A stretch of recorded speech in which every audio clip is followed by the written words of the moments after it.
자, 오늘 시간에는 저번 시간에 이어서 모델 프리 아래에 대해서 이야기를 할 건데, 그 두 번째 부분인 벡터 크리팅입니다. 이번 시간에는 풀 시그레디언트를 이용하는 어떻게 풀식을 직접적으로 업데이트할 수 있을지에 대해서 밸류 펑션을 에스티메이션 하지 않고 풀식을 업데이트하는 방법에 대해서 알아봤는데, 결국 우리가 얻고자 하는 것은 우리가 다이나믹 프로그래밍에서도 클래시컬한 아래에서도 밸류를 얻으려면 그게 플래시로 이어질 수가 있었어요. 밸류를 얻는 것보다 플래시를 얻는 게 더 쉬웠을 때, 그냥 플래시를 좀 다이렉트하게 플래시를 얻는 법에 대해서 이야기를 하는데, 또 어떠한 경우에서는 밸류를 얻게 되면 이 밸류라는 것 자체가 플래시를 얻는 데 힌트를 줄 수가 있으니까 이 정보를 사용하는 게 좋을 수도 있겠죠.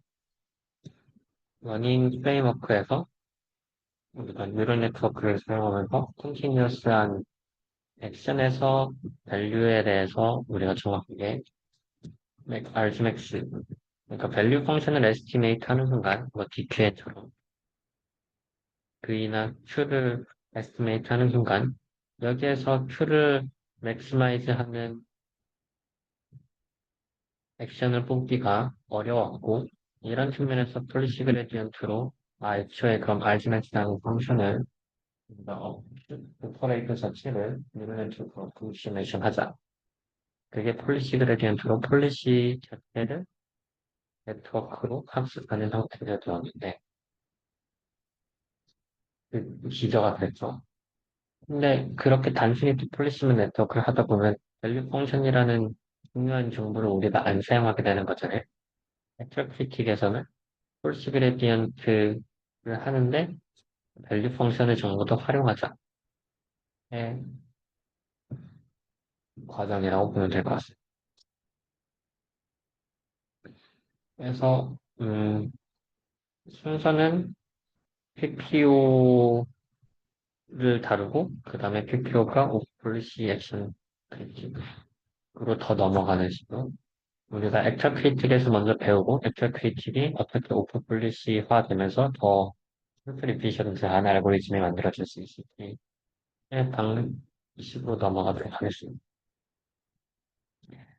저번 주 수업을 약간 리마인드 하자면 우리 폴리시 그레디언트 했을 때 포스트 펑션을 그레디언트를 기반으로 업데이트 했어요. 뉴럴 네트워크 자체는 뉴럴 네트워크 파이라는 파라미터를 통해서 기본적으로 포스트 펑션이 어프록시메이션 됐으니까 그 상황에서 폴리시 파이를 직접적으로 업데이트하는 방법이 이 그레디언트를 그 그레디언트를 이용하는 과정에서 이 식이 제너럴하게 우리가 항상 업데이트할 때 이용되는 식인데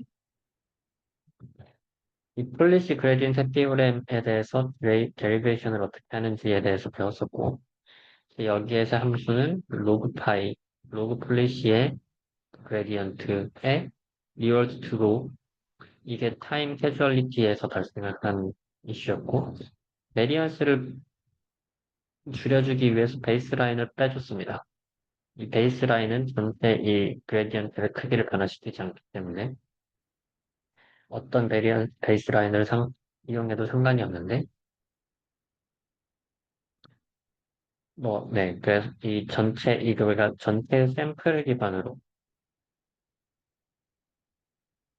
이 그레디언트를 추정하기 때문에 이게 꽤나 높은 한 트레젝토리, 전체 트레젝토리의 샘플을 기반으로 이 폴리시 라이클리우드를 리월드 웨이트를 대해서 곱해가지고 그레디언트가 계산이 되기 때문에 베리언스가 없고 그 베리언스를 줄이기 위해서 이 베이스라인을 사용했다라고 볼 수 있습니다. 뭐 베이스라인 리월드만 해서 웨이트 됐다고 했을 때 그냥 대략적으로 생각해 보는 게 얘가 폴리시가 일어날 확률에다가 리월드를 곱해주면 그 해당하는 폴리시에서 높은 리월드 방향으로 이렇게 그레디언트가 만들어지는 거잖아요. 그러니까 높은 리워드를 그레디언트로 폴리시를 업데이트하기 때문에 높은 리워드에 대해서는 조금 더 많이 폴리시가 그 높은 리워드를 향하게 낮은 리워드에서는 그쪽으로 확률이 더 낮게 업데이트한다고 볼 수가 있고요.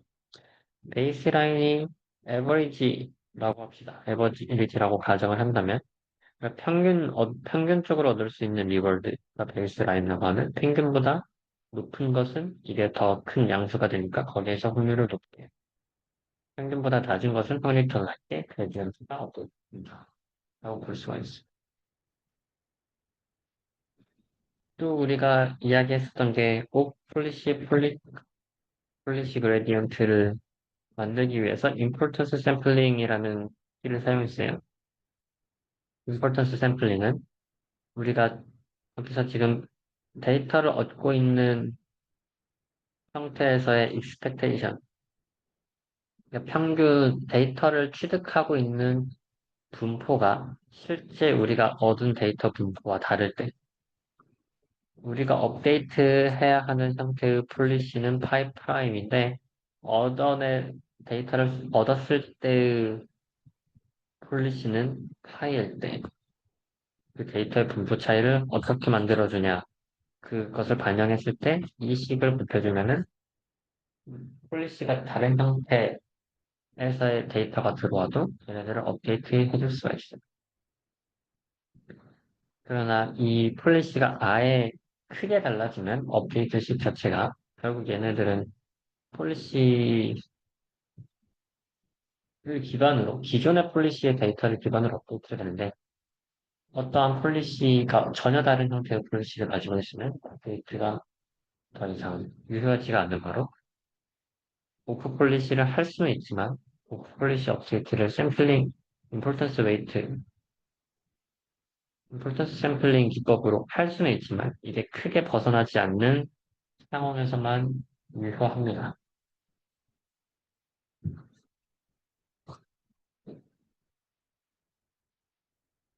그럼 다시 한번 밸류 펑션에 대해서 이야기를 좀 더 살펴보면 밸류 펑션은 폴리시 파일을 따라갔을 때 우리가 기대할 수 있는 리월드, 전체 퓨처 리월드, 평균이라고 볼 수 있죠. 기대할 수 있는 값이니까. 큐파이는 그 순간에서는 액션을 취하고 그 다음부터는 폴리시 파일을 따라갔을 때 얻을 수 있는 리월드라고 볼 수가 있어요.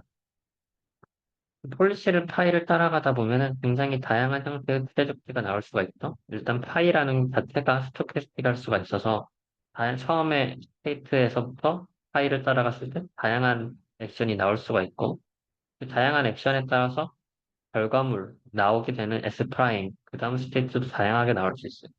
그걸 계속해서 반복하게 되면 수많은 트레적트리가 나올 수 있고 그 수많은 트레적트리에서 나오게 되는 리워드를 다 서메이션 평균해가지고 확률적으로 평균해서 익스펙테이션을 만든 게 밸류 펑션. q 펑션의 경우에는 처음에 액션을 정해줘요. 액션을 딱 하나라고 정해주는데 액션을 하나라고 정해주더라도 그 다음에 스테이트는 스토캐스틱한 인버먼트면 스테이트가 두 개, 뭐 여러 개가 나올 수가 있죠. 그 스테이트에서부터는 또 이 파일을 따라가면서 그 트레이가 쭉쭉쭉쭉 진행돼요. 그래서 여러 개의 또 트레이가 나왔을 때 그때 익스펙테이션을 Q라고 볼 수가 있습니다. 그럼 V에 대해서 Q를 이퀘이션은 Q는 어떤 액션이 정해진 상황에서의 밸류인데 V는 그 액션을 폴리시로 정해졌기 때문에 폴리시 액션을 폴리시에서 가져왔을 때의 Q를 익스펙테이션 한 게 V라고 볼 수가 있습니다. 여기서 그럼 우리 새로운 용어인 어드밴티지 A라는 것을 정의를 하는데 A라는 것은 Q에서 V를 뺀 거예요. V는 폴리시에 따랐을 때 expect된 future reward인데 그거 대비 우리가 정확하게 어떠한 액션을 정해줬을 때 Q라는 액션을 정해줘서 밸류를 구할 때 그럼 Q가 되죠. 그게 얼마만큼 차이가 나요. 그러니까 폴리시를 따르는 것보다 우리가 첫 번째 스텝에서 액션을 따랐을 때 그게 얼마만큼 그 앞으로 미래의 리월드에서 차이를 주냐. 어드밴티지 A라고 정의해 줍시다.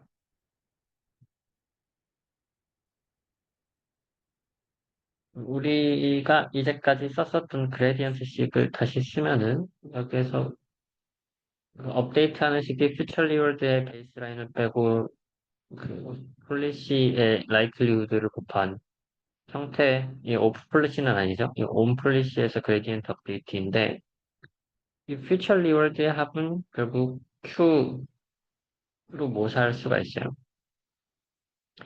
폴리시를 어쨌든 따라갔을 때 얻어낼 수 있는 리월드이니까 앞으로 계속해서 얻어낼 수 있는 리월드니까 근데 액션이 처음에 정해져 있기 때문에 Q라고 모사할 수가 있습니다. 여기에서 베이스라인은 어떤 걸로도 하든 상관이 없는데 우리가 이 베이스라인을 VPy로 설정을 할게 밸류 펑션으로 설정을 하겠습니다. 그런 상황에서 이 Q-V를 어드밴티지라고 우리는 정의를 했기 때문에 어드밴티지를 기반으로 그레디언트가 식이 만들어질 수가 있어요.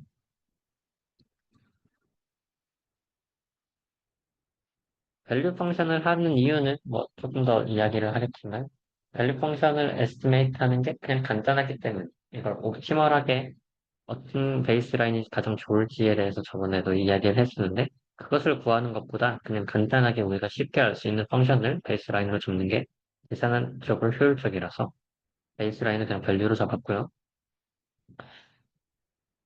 그래서 어드밴티지를 기반으로 그레디언트를 할 수 있다.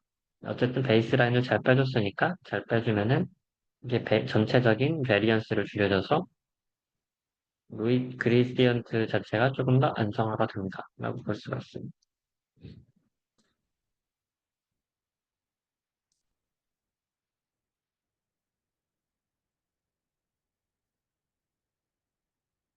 여기서 Q들도 다 파이가 해야 되는 거긴 하죠.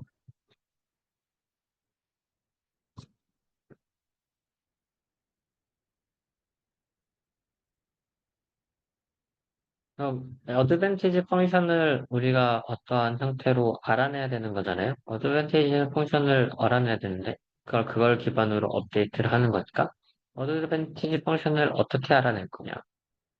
그러니까 우리는 지금 폴리시에 대해서 파라미터로 얻어냈고 폴리시뿐만이 아니라 다른 밸류 펑션 혹은 q 펑션 혹은 어드밴티지를 다른 형태의 또 뉴런 토크를 통해서 얘를 fit 하고 싶은 거예요. estimate 하고 싶은 거예요.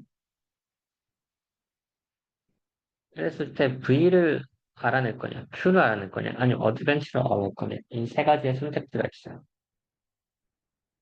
어드밴티지를 다시 쓰면 Q-V고 Q는 아까의 식 그대로 해서 스테이트에서 액션에서 리월드 앞으로의 리월드를 처음에는 액션이 주어지고 그 다음부터는 폴리시를 따라갔을 때 얻게 되는 총 리월드의 합이라고 쓸 수가 있겠죠. 이는 처음에서는 액션 P를 했을 때의 리월드고 그 다음부터는 폴리시 파일을 따라갔을 때 얻게 되는 리월드라고 볼 수가 있어요. 얘는 그 다음에 스테이트가 어떻게 될지 모르니까 스테이트가 그 확률적으로 스테이트에서 액션이 나왔을 때 그 다음 스테이트가 나온다고 했을 때 그 스테이트를 기반으로 나오는 밸류 펑션의 expectation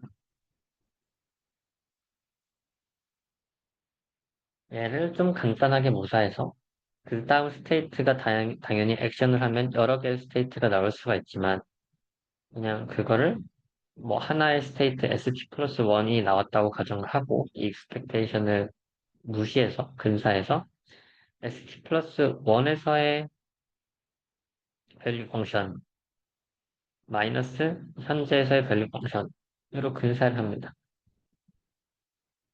이렇게 근사를 하면 어드밴티지를 구하는데 사용될 수 있는 어드밴티지를 구하는데 계속 필요한 것은 우리는 V만 있으면 돼.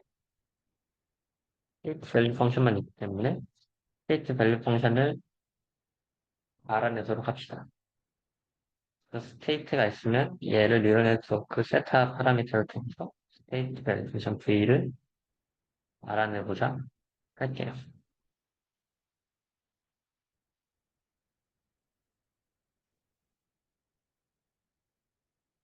이 V를 알아내는 방법은 그러면 우리가 이전에 배웠었던 V를 업데이트하는 방법이 폴리시 이밸류에이션이었잖아요. 폴리시 이밸류에이션을 샘플링을 기반으로 하는 방법이 몬테카를로 TD 그리고 이거의 중간형인 N스텝 TD가 있었습니다. 몬테카를로는 전체 리턴, 전체 하나의 에피소드에서 전체 트레젝토리를 기반으로 밸류를 업데이트하는 거고 TD는 부트스트랩을 이용해서 한 그 다음의 스텝, 이 리턴을 그 다음 스텝의 밸류 펑션으로 에스티메이트 해가지고 거기에서 파일을 이용해서 TD를 업데이트하고 이거는 한 번의 스텝만을 이용했는데 n번째 스텝을 기반으로 이 리턴을 에스티메이트해서 업데이트할 수가 있어요. 마찬가지로 얘를 밸류 펑션을 세타라는 뉴럴 네트워크로 업데이트한다라고 하면 우리가 결국 밸류 펑션이 얻고자 하는 타겟은 그이 리턴 혹은 r 플러스 감마 v 혹은 그 r 플러스 n번째 스텝까지의 2월드 더하기 감마 n승의 vx 이렇게 이게 우리가 얻고자 하는 밸류 펑션이에요. 그래서 그 밸류 펑션을 그대로 타겟으로 업데이트 할 수가 있습니다. 전체 리월드 리턴으로 업데이트 만들어낼 건지 바로 그걸로 핏할 건지 아니면 원스텝 TD 제로의 타겟으로 아니면 TD n스텝 TD의 타겟으로 밸류 펑션 타겟을 밸류 펑션을 핏할 건지 그래서 밸류 펑션은 이 식들을 기반으로 쉽게 뉴럴 네트워크로 예측을 할 수가 있어요. 핏할 수가 있어요. 몬테카를로라는 것은 이 전체 트레스를 다시 말하면 전체 트레스를 다 보는 거고 TD는 이 한 스텝만 보는 건데 한 스텝만 봤을 때 부트스트랩을 이용하는 거고 그 중간 과정까지 이용하는 게 TD N 스텝이라고 볼 수가 있습니다. 몬테카를로는 그 전체를 이용하는 만큼 베리언스가 굉장히 커요. 물론 전체를 이용하기 때문에 바이어스가 적지만 실제 정확하게 추정할 수는 있지만 이 전체 값 전체 베리언스가 당연히 업데이트하는데 이 전체 트레저들이 크게 변할 수 있기 때문에 베리언스가 크고요. TD의 경우에는 작은 값을 기반으로 업데이트를 하기 때문에 얘의 베리언스는 적은데 근데 그 업데이트를 하는 도중에 지금 가지고 있는 밸류 펑션을 예측해가지고 그를 기반으로 업데이트해서 바이어스가 생기고 그래서 당연히 TDN 스텝이 그 중간 지점에 있으니까 적절하게 바이어스와 베리언스를 트레이드오프해서 쓰는 값이라고 볼 수가 있어요.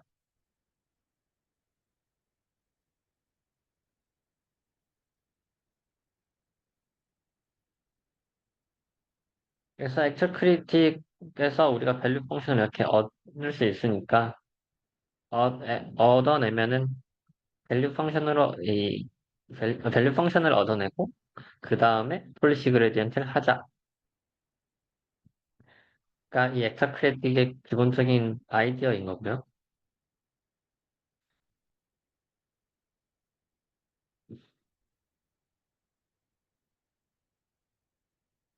어, 밸류 펑션을 에스티메이트 하는 게 아닌 상황에서 폴리시 그레디언트를 하려고 하면은 이 전체의 트레젝토리, 리월드를 기반으로 뭔가 계산이 돼야 되잖아요. 표를 우리가 알지를 못하니까. 그래서 이렇게 몬테카를로 샘플링을 통해서 이 각자의 그레디언트를 업데이트를 해야 되는데, 여기에서 밸류 펑션을 활용하다 보면, 그래서 여기 결국 어드밴티지를 기반으로 업데이트를 하다 보면, 우리가 이 어드밴티지를 업데이트를 잘 하면 할수록 그 그레디언트가 정확해지는 거고, 이 리월드를 전체 더해가지고 한 에피소드를 기반으로 업데이트하는 것보다 효율적으로 많이 업데이트를 할 수 있게 됩니다. 그래서 더 우리에게 자유도를 줄 수가 있어요. 뭐 기본적인 가장 베이직한 알고리즘은 벡터 크리틱에서 우리가 일단 폴리시를 돌려서 데이터를 얻고 NSTP를 통해서 밸류를 핏하고 밸류를 핏하면 밸류로부터 우리가 어드밴티지를 얻어낼 수가 있었죠. 어드밴티지는 Q-B였는데 이것을 약간 어프록시메이션 하면 R 플러스 감마 V 그 다음 스텝 마이너스 V로 어프록시메이션을 하고 그걸 기반으로 어드밴티지를 얻어냈으면 그레디언트를 계산할 수 있습니다. 이걸 반복하는 게 기본적인 액터 크리틱이에요. 여기에서 액터라는 것은 실제로 뭐 행동하다 이런 뜻이니까 폴리시 네트워크라고 생각을 할 수가 있고 크리틱은 평가하는 거잖아요. 그러니까 폴리시를 이밸류하는 밸류 펑션을 에스티메이션 하는 형태로 이름이 붙여져서 얘를 액터 크리틱 알고리즘이라고 불러요. 액터 크리틱은 액터는 스테이트에서 액션을 내는 폴리시, 크리틱은 스테이트의 잣대에서의 V를 나타냅니다.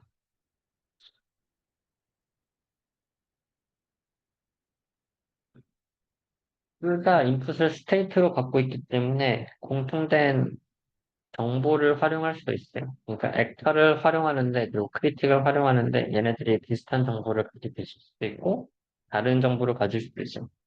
스테이트가 결국 어떠한 네트워크를 거쳐서 폴리시가 나오고 밸류가 나온다는 것은 그 중간에 스테이트가 가지고 있는 피처들을 활용할 수 있다는 거잖아요.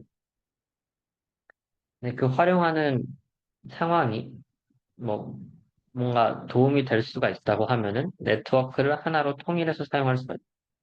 스테이트를 하나를 넣고 그게 같이 밸류와 폴리시가 한꺼번에 나온다. 벡터와 크리틱이 한꺼번에 나온다. 라고 했을 때 스테이트에서 우리가 의미 있는 피처들을 알아서 공유를 하니까 뭐 더 좋을 수도 있고 그 하나만 사용하니까 효율적일 수가 있죠. 혹은 여기에서 스테이트 밸류 액터와 크리틱에서 요구하고 있는 과정이 좀 전혀 달라진다. 스테이트의 리프레젠테이션이나 뭐 이런 것들이 전혀 달라진다고 했을 때는 별개의 네트워크를 사용할 수가 있습니다. 일반적으로 오프 폴리시에서 곧 오프 폴리시 액터 크리틱에 대해서 배울 건데 대표적인 오픈 폴리시 액터 크리틱 알고리즘이 TD3나 뭐 SAC 이런 알고리즘들이 있어요. 얘네들은 오프 폴리시이기 때문에 밸류 펑션이 전혀 좀 다른 형태, 전체의 과거 데이터를 통해서 폴리시와 밸류를 얻어내는데 거기에서 얻게 되는 밸류 펑션이 다른 형태의 리프레젠테이션을 가지게 되는 경우가 있고 그랬을 때는 이렇게 두개 세퍼레이트 된 네트워크를 사용하는 게 조금 더 효율적이라고 해요.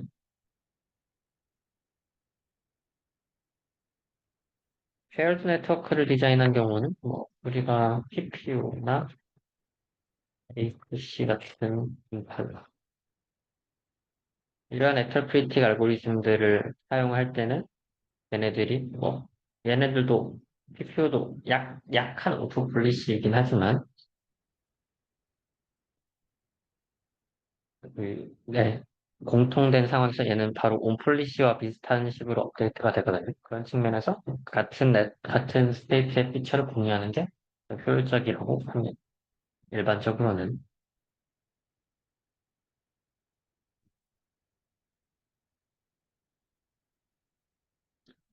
벡터 크리틱 알고리즘은 크리틱도 그리고 액터도 동시에 학습을 해야 되기 때문에 뭔가 학습을 하는데 데이터가 적거나 이러면은 바이어스가 잘 생길 수가 있어요. 그런 측면에서 얘네들을 잘 학습시키기 위해서는 패러럴한 인바이먼트를 돌리면서 다양한 데이터를 얻게 되는 게 중요합니다. 인바이먼트가 하나만 있어서 거기에서 컨시큐티브한 연속적인 데이터만을 사용하게 되면 일반적으로 연속적인 데이터들은 굉장히 연관되어 있기 때문에 그 연관된 방향으로서의 업데이트, 밸류 펑션이나 이런 것들이 치중이 될 수가 있어요. 그래서 이런 오버피팅을 막기 위해서 다이버시티 오브 데이터가 있으면 좋고요. 그런 측면에서 패러럴하게 전혀 다른 형태의 스테이트를 겪고 있는 상황에서 걔네들의 데이터들을 한꺼번에 이용해서 셋업 파라미터를 업데이트 하는 게 좋습니다. 일단 여러 개의 환경을 이용하더라도 그때 업데이트하는 방법이 싱크로를 할 수가 있고요. 온폴리시의 경우에는 뭐 한꺼번에 똑같은 폴리시를 기반으로 데이터를 얻고 그 다음부터 이렇게 벡터와 크리틱을 업데이트하고 다시 업데이트된 폴리시로 다시 이렇게 데이터를 얻고 이렇게 업데이트를 해야 되는 거고요. 이게 오프 폴리시라고 하면은 언제든 업데이트를 할 수가 있기 때문에 다양한 환경에서 얻은 데이터를 리플레이 버퍼에 넣고 리플레이 버퍼를 기반으로 업데이트를 할 수가 있습니다.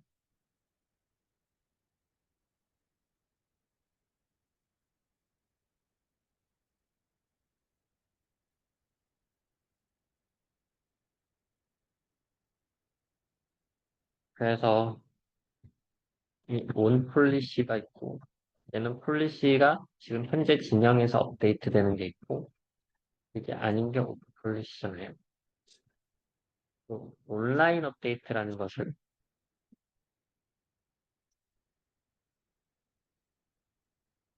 이 업데이트를 실시간으로 업데이트를 할 수 있냐, 하냐, 온라인 인터랙션이 일어나냐, 그러니까 지금 데이터 자체가 가지고 있는 상황에서 추가적으로 데이터를 얻을 수 있냐, 없냐, 그러니까 온라인이라는 이거의 반대는 또 오프라인. 우리는 항상 지금까지 온라인 아래에 됐고, 우리가 원하면 폴리시를 더 테스트해보고 추가적인 데이터를 얻을 수가 있는 구조이고, 그걸 온라인 RL이라고 하고, 오프라인은 우리가 뭔가 폴리시를 업데이트해서 그 업데이트된 폴리시에 대해서 데이터를 더 얻고 싶은데, 그게 허용되지가 않아요. 오프라인은 이 플레이버퍼 안에 있는 이미 저장되어 있는 데이터만을 통해서 학습을 하는 과정이라고 볼 수가 있어요.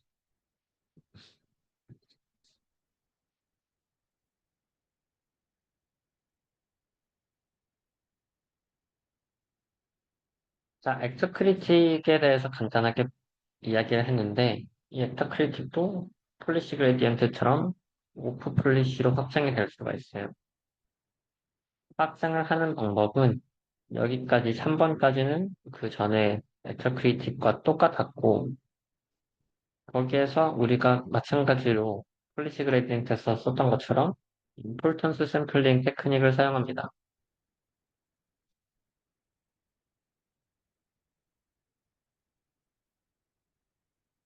임포턴스 샘플링을 사용해서 그 오프 폴리시에 업데이트를 하면 이 항이 추가가 되었었죠.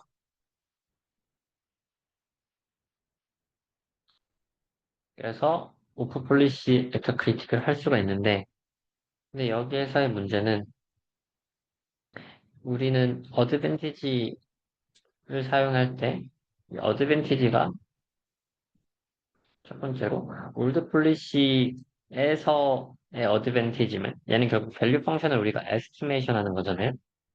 에스티메이트한 밸류 펑션은 밸류 펑션이라는 것 자체가 이 파이에 영향을 미치게 되는데,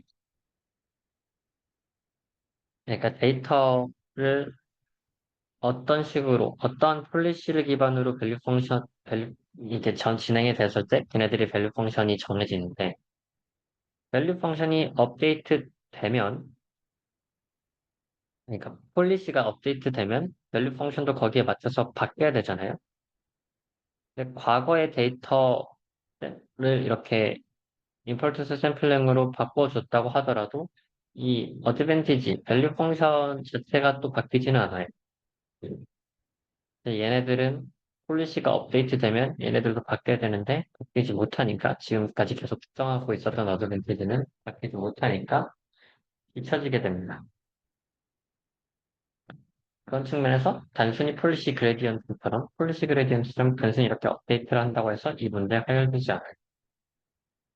폴리시 그레디언트는 이 어드밴티지를 밸류 펑션을 우리가 에스티메이트 하지 않고 전체 리월드를 직접 계산해서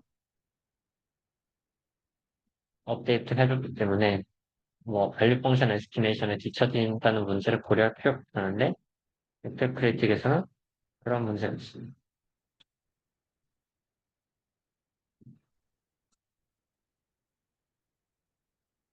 그랬을 때 폴리시가 너무 크게 변하지 않게 그러니까 액터 이 크리틱의 네트워크가 조금씩 조금씩 따라갈 수 있게 이제 폴리시가 너무 크게 변하면 이게 너무 큰 차이가 나타나 버리니까 그냥 완전히 달라져 버릴 수가 있는데 액터와 크리틱이 조금씩 조금씩 업데이트가 되면 결국 어제는 우리는 업데이트를 해서 폴리시를 옵티마이즈 해야 되잖아요.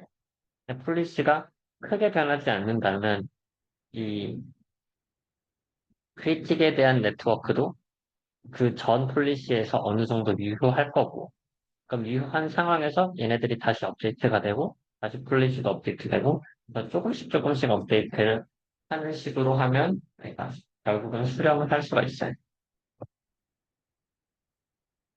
그랬을 때 그 폴리시를 업데이트하는 방법에서 어떻게 조금씩 조금씩 업데이트를 할 거냐 이 과거의 폴리시와 현재의 폴리시가 너무 크게 차이 나지 않게 하겠다의 방법으로 KL 다이버전스를 이용해서 폴리시의 분포에 컨스트레인트를 넣을 수가 있습니다. KL 다이버전스라는 것은 확률 분포, 두 확률 분포의 차이가 얼마나 나는지에 대해서 나타내는 메저인 거고요. 그래서 지금 우리가 파이라는 폴리시에서 파이 프라임으로 업데이트를 하는데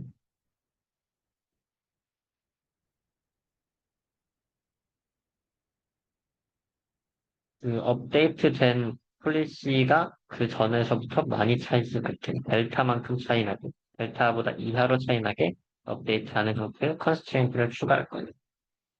이러한 기법이 TRP용이고 트러스트 리전 폴리시 옵티마이제이션이라고 부르고 트러스트 리전이라는 것은 진짜 우리가 폴리시를 얼마만큼 업데이트해도 되는지에 대해서 우리가 믿을 수 있는 만큼 그러니까 안정된 형태의 작은 만큼만 업데이트하겠다라는 거고 이러한 형태의 업데이트를 제한하는 레귤러레이션 하는 방법은 되게 다양한 러닝에서도 쓰인다고 합니다. 그래서 LLM의 프리퍼런스 옵티마이제이션 하는데도 이러한 형태의 컨스트레인트 사용이 된다고 해요. 업데이트를 너무 크게 하지 않기 위해서. 그래서 이 업데이트하는 방법에 대해서 보면 먼저 constraint optimization 프로블럼을 작성해 봅시다. 우리는 지금 결국 맥시마이즈하는 코스트 펑션이 있고 이 파이 폴리시에 대해서 맥시마이즈 하는데 이게 업데이트가 되는 그러니까 업데이트 했을 때의 코스트 펑션은 현재의 파라미터에서의 코스트 펑션 더하기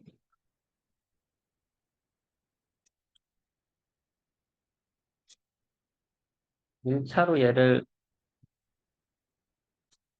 증가화시키면 그레디언트로 업데이트하기 때문에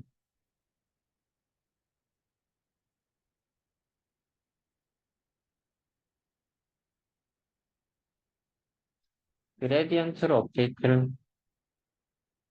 해서 얘의 파라미터 잠시만요.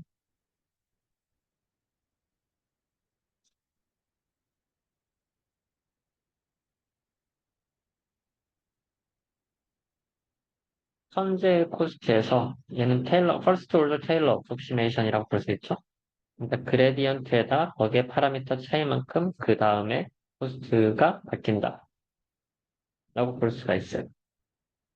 그 파라미터가 바뀐 만큼의 곱하기 거기에 그레디언트란 게 지금 변화한 형태의 그 코스트 펑션이에요. 그럼 이 변화한 형태의 코스트 펑션을 우리는 맥시마이즈 하고 싶은 거잖아요. 얘를 계속 높여야지. 이 코스트 펑션이 결국 총 리월드 합이니까 얘를 맥시마이즈 해야 되는데 그럼 얘를 맥시마이즈 하는 게 우리의 목표입니다. 그래서 이 그레디언트를 구했고 그레디언트를 기반으로 업데이트를 했었던 거죠. 우리의 문제는 이걸 맥시마이즈 하는데 여기에 컨스트레인트를 주는 방법이 업데이트가 너무 많이 안 되게 하려면 첫 번째로 이 파라미터 셋에서 파라미터가 변화하는 것을 크기를 줄일 수가 있어요. 거기에 컨스트레인트를 넣을 수가 있습니다. 근데 파라미터를 줄이는 파라미터가 그러니까 업데이트가 크게 안 되게 하는 방법은 파라미터의 크기를 줄일 수가 있는데 그러면 그 방법이 음, 그래서 조금 더 나아간 게 조금 더 어드밴스 된 게 우리가 결국 얻고자 하는 것은 폴리시에서의 차이를 보고 싶거든요. 당연히 파라미터의 업데이트가 줄어들면은 그만큼에서의 폴리시 차이도 달라지겠지만 적어지겠지만 더 직접적으로 우리는 우리가 원래 주고 싶었던 컨스트레인트는 폴리시와 그러니까 현재의 폴리시와 바뀐 폴리시가 더 적은 형태로 컨스트레인트를 주고 싶어요. 그랬을 때 이것을 주기 위해서 계산을 하면 이 폴리시라는 자체의 프로버빌리티는 결국 잘 식을 전개했다고 했을 때 이러한 문제로 바뀐다고 합니다. 그래서 우리가 맥시마이즈 하는 펑션은 똑같고 맥시마이즈 하는 펑션에서 폴리시의 변화를 크게 줄이는 방법은 이 Feature Information Matrix라는 F를 사용을 해서 이 F의 이 쿼드라틱한 차이가 변화하는 파라미터 셋의 쿼드라틱한 차이가 델타보다 작아지게 만드는 게 이 컨스트레인트를 적용하는 방법이에요.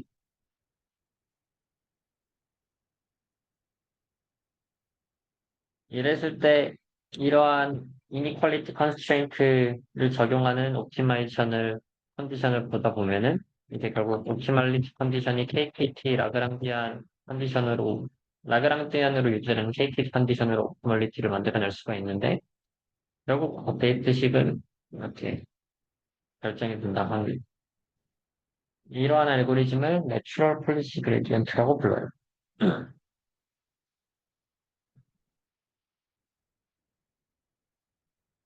그래서 원래의 바닐라한 일반적인 폴리시 그레디언트인 경우에는 그 그레디언트를 계산하는데 파라미터 자체가 가지고 있는 차이를 줄이면서의 컨스트레인트를 준다고 하면 내추럴 폴리시 그레디언트는 파라미터를 보고 있는 게 아니라 파라미터가 나타내는 폴리시 자체에서의 차이를 주는 거라서 대학 조건이 조금 더 다 잘 적용이 된다.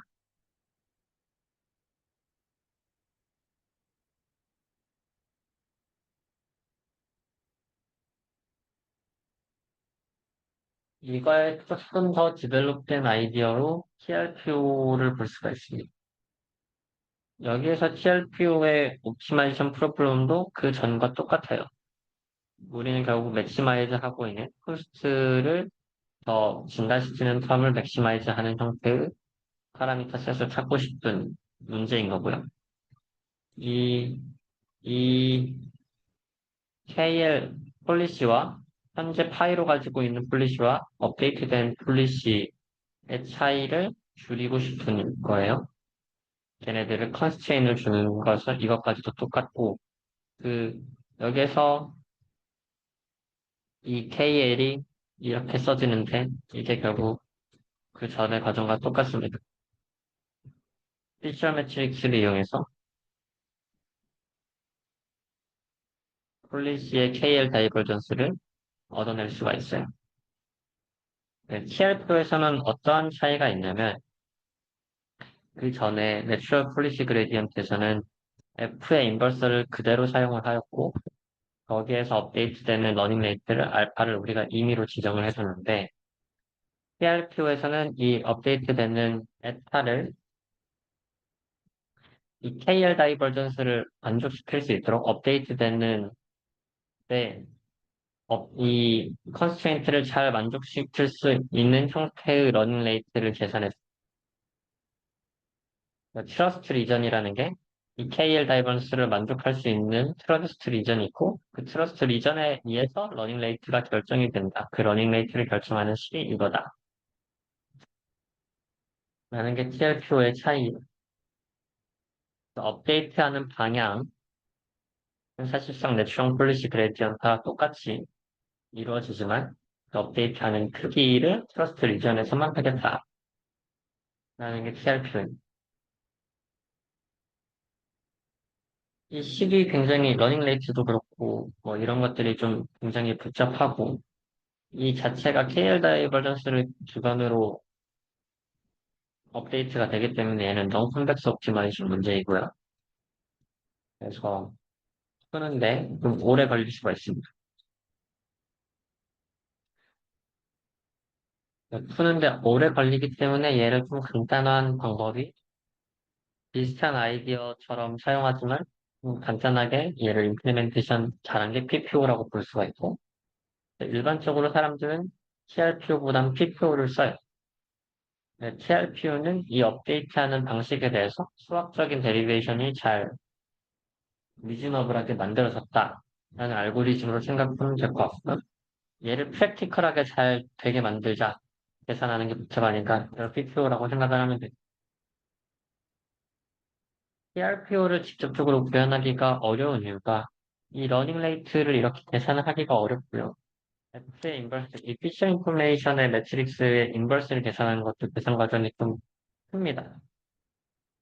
그래서 얘 인버스를 계산하는 것도 실제적으로 프랙티컬하게는 컨주게이트 그레디언트로 이터레이트반 솔버를 이용해서 F 인버스도 구하게 되고요. 러닝 레이트도 사실상 이런 식이 유도는 되지만 이거 자체를 이렇게 직접적으로 계산하는 게 아니라 라인 설치 같은 알고리즘을 이용해서 러닝 레이트를 찾아내는 게 조금 더 프랙티컬하게 이용되는 방법이에요. 결국 여기 TRPO의 핵심은 오프 폴리시로 만들기 위해서 우리가 지금 업데이트를 할 때 오프 폴리시를 만들기 위해서 임포텐트 샘플링을 했고 임포텐트 샘플링을 하더라도 이 어드밴티지 펑션에서의 아웃데이트된 폴리시를 막을 수는 없기 때문에 폴리시에 제약을 준다. 그래서 업데이트를 하겠다. 그럼 얘는 오프 폴리시니까 업데이트를 한 번만 하는 게 아니라 업데이트를 여러 번 할 수가 있어요. 그러니까 한 번 얻은 데이터에 대해서 이 그레디언트를 여러 번 활용할 수가 있으니까 당연히 더 효율적으로 네트워크를 업데이트할 수가 있겠죠. 네트워크 업데이트라는 건 파라미터가 굉장히 많기 때문에 데이터에다가 한 번 업데이트하고 끝나버리면 당연히 좀 비효율적이고요. 이렇게 해서 업데이트를 여러 번 할 수 있게끔 만들어준 겁니다.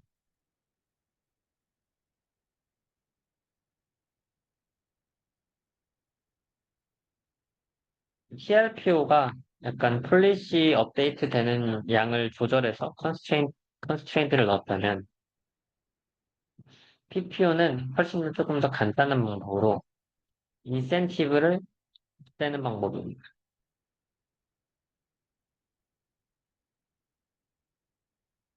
이 4번의 업데이트식을 자세히 다시 한번 봐보면 우리가 지금 그레디언트 식, 커스트의 그레디언트 식을 가져오면 이 식이 됐잖아요. 여기에서 지금 문제가 되는 중요한 포인트가 이 두 term인데 그레디언트가 아니라 원래 코스트 펑션으로 보면 결국 얘네들이 듭니다. 이 그레디언트 로그 파이가 거기에 각종 확률을 더한 게, 이 확률을 더한 게 이 결국 샘플링을 더했죠. 그게 전체 그레디언트이기 때문에.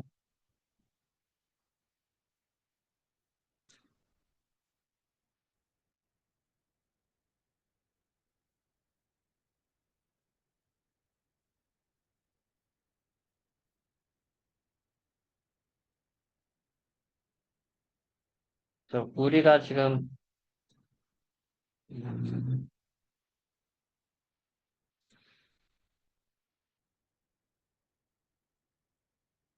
얻고자 하는 형태에서는 이 두 텀이 이슈가 됩니다.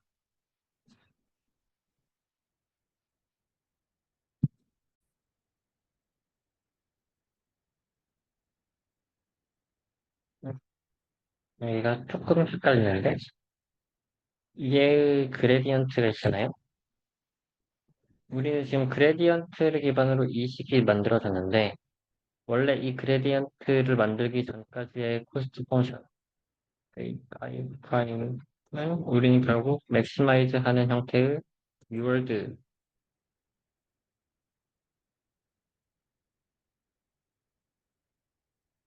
볼 수가 있어요. 네, 이 식은 이 변환식에 의해서 로그 파입에 맞췄을 때 얘는 결국 p 파이분의 1 그레디언트 파이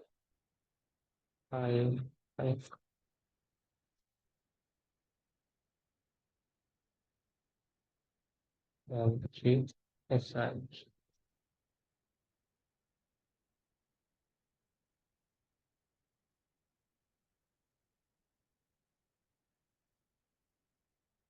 볼 수가 있죠.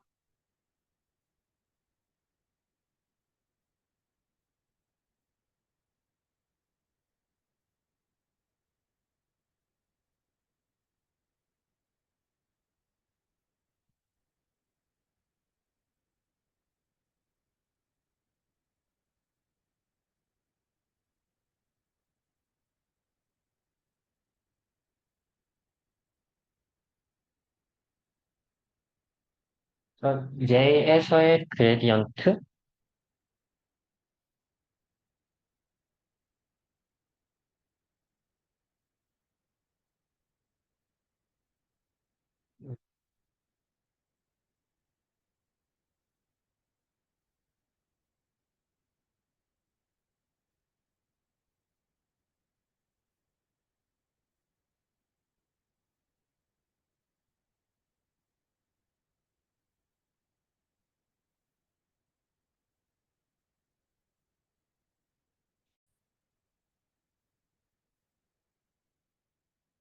약간 이렇게 해석하는 게 조금 더 편할 것 같습니다.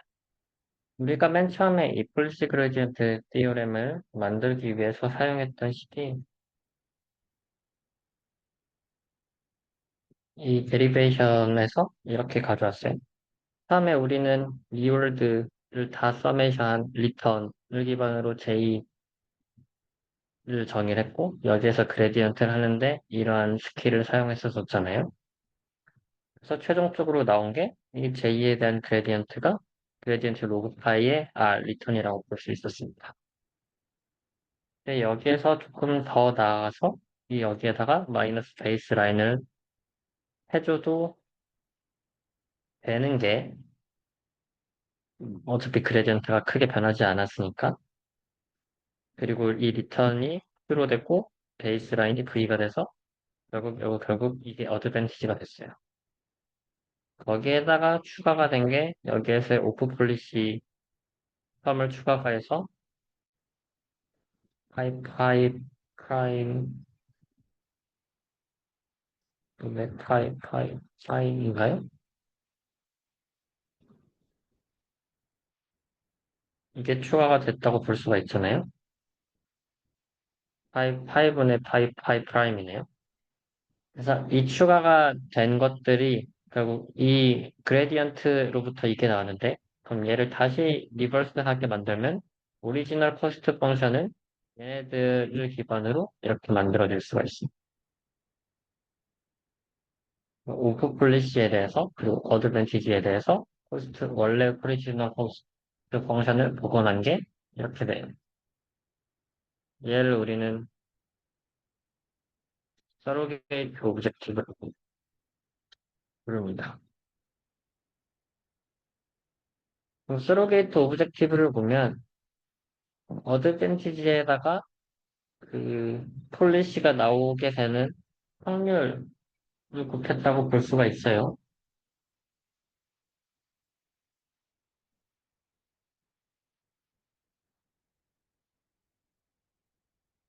그러니까 그 어떠한 어드밴티지 거기에 있을 때 거기에 나온 확률 어드밴티지 우리가 얼마만큼의 지금 액션을 취했을 때 그게 실제 지금 평균의 폴리시의 익스펙테이션보다 더 좋냐가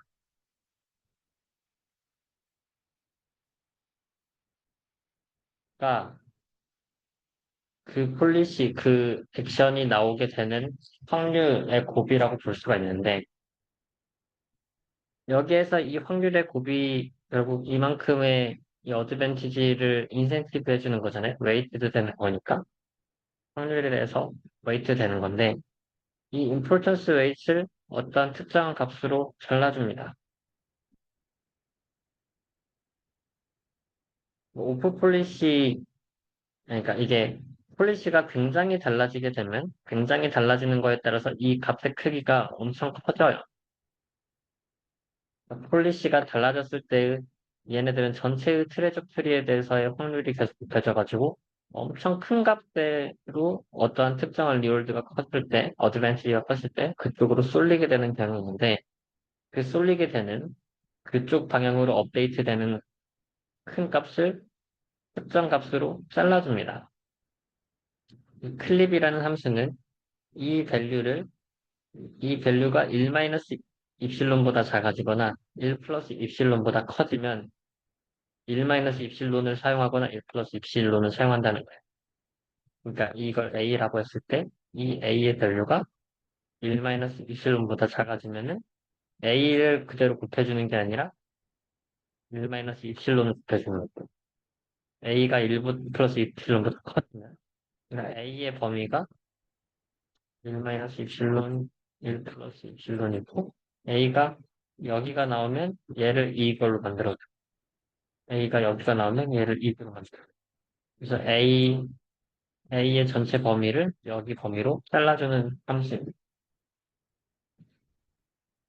그럼 좀 다르게 된 작동하는 폴리시에 대해서 폴리시가 다르게 좀 많이 벗어나게 되면 많이 벗어나게 되는 만큼 이 값이 엄청나게 크게 차이가 날 텐데 그 큰 차이를 줄여줌으로써 그쪽 방향으로 업데이트가 크게 일어나지 않도록 줄여주는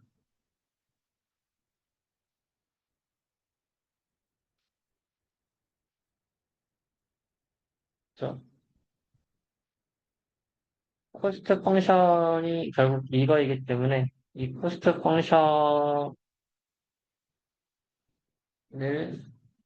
맥시마이즈 해야 되는 건데 맥시마이즈 하는 상황에서 얘가 정말 크지 너무 갑자기 이게 커져 버리면서 일어나면 안 되기 때문에 여기에서 그 둘 중에 작은 값 이게 첫 번째 원래 오리지널 코스트 펑션이고 이게 두 번째 클립된 코스트 펑션인데 그 두 개를 비교해서 클립한 걸 쓸 거냐 아니면 오리지널을 쓸 거냐 이렇게 업데이트가 일어나게 됩니다.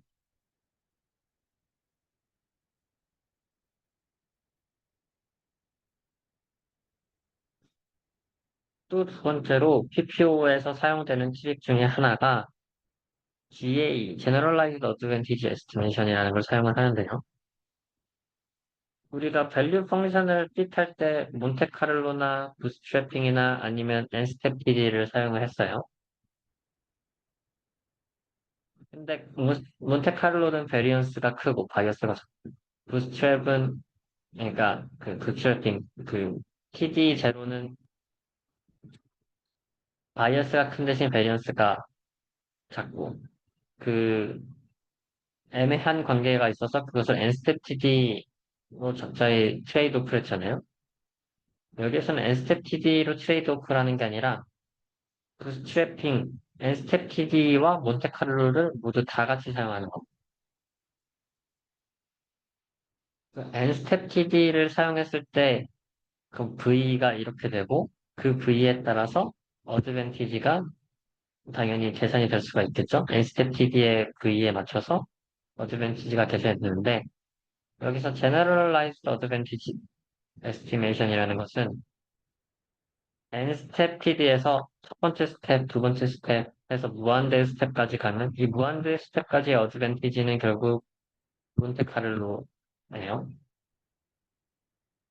몬테카를로를 사용해서 얻은 V를 기반으로 어드밴티지를 예측한 건데 그 어드밴티지를 다 서메이션 해가지고 계산하겠다. 얘네들을 평균하겠다.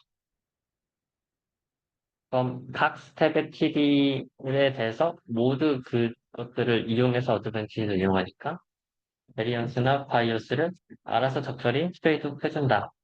라는 장점이 있습니다.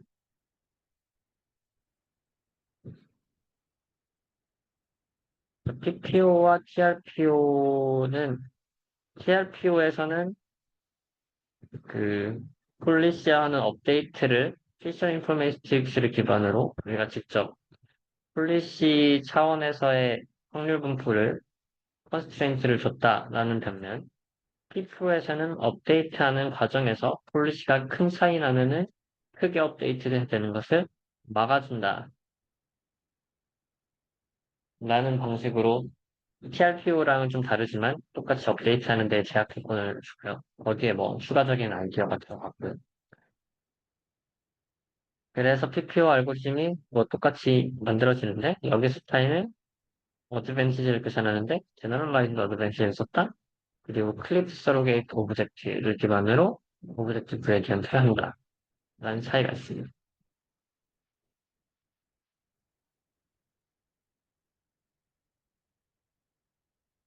여기에서 둘 다 오프 샘플링, 임포턴스 샘플링을 이용해서 업데이트를 했기 때문에 오프 폴리시 버전이 되는 거고, 그래서 M 그레디언트 스텝 여러 번 업데이트를 할 수가 있어서 뉴럴 네트워크를 업데이트하는데 효율적으로 이용돼요.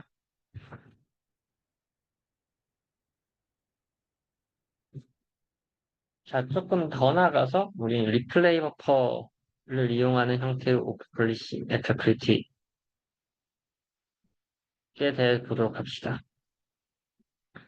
리플레이 버퍼를 이용하는 것, 전에 PPO나 TRPO 같은 경우에는 폴리시를 런하고 그 폴리시에 대한 데이터를 업데이트하는데 그 해당 폴리시에서 단순히 M 그레디언트 스텝을 이용하는 거였어요. 그러고 나서 폴리시가 바뀌면은 전체 과거의 데이터를 다시 쓰지는 못합니다. 그러니까 한 번의 에피소드 데이터들을 여러 번 업데이트할 수 있는 오프 폴리시 정도는 됐지만 폴리시가 너무 크게 다른 형태에 대해서 업데이트를 일어나진 않았어요. 네, 리플레이 버퍼를 쓴다는 것은 모든 과거의 데이터를 한꺼번에 다 모아놓고 거기에서 샘플링을 해서 트레이닝을 한다는 거예요. 그런 측면에서 전혀 다른 형태의 폴리시가 일어날 수가 있습니다. 전혀 다른 형태의 폴리시와 밸류가 생기게 되는데 우리가 지금 밸류 에스티메이션을 하고 있었잖아요. 크리틱 네트워크 자체가 이 밸류 펑션을 세타로 알아내고 있었는데 이 밸류 펑션을 이라는 것 자체는 폴리시에 연관되는 함수예요. 그럼 이 연관되는 함수를 찾을 때 우리가 리플레이 버퍼에 있는 데이터를 사용하면 이 리플레이 버퍼는 과거의 폴리시 파이 1, 파이 2, 파이 3 굉장히 과거에 많은 폴리시로 얻어진 데이터들인 거고 그 폴리시로 얻었을 때의 밸류 펑션은 당연히 다 다를 거예요. 그런 상황에서 우리가 밸류 펑션을 에스티메이트 하려고 한다. 이 과거의 다양한 폴리시에 대해서는 문제가 생겨요.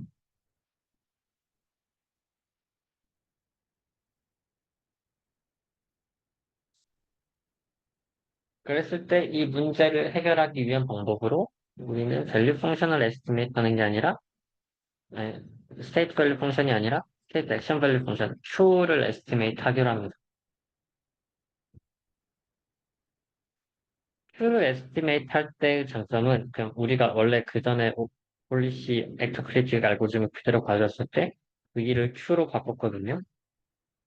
그럼 Q를 바꾸면 Q에서는 액션을 한번 선택하고 그 다음부터 폴리시를 따라가는 형식이기 때문에 리플레이 버퍼에서는 L 스테이트 액션 그 다음에 스테이트 프라임 R 의 데이터가 가지고 있잖아요. 여기에서의 액션은 과거의 폴리시 파이 1, 파이 2에서 과거의 여러 개의 폴리시로 얻어져 오고 그 다음에 나오게 되는 데이터들인데 밸류 펑션을 예측하려고 하면 얘네들의 액션이 과거의 폴리시로 나타났기 때문에 예측이 안 되는 반면 후에서의 폴리시를 얻게 되면은 우리가 액션을 선택해 줄 수가 있어. 현재의 폴리시로 만들어 줄 수가 있어.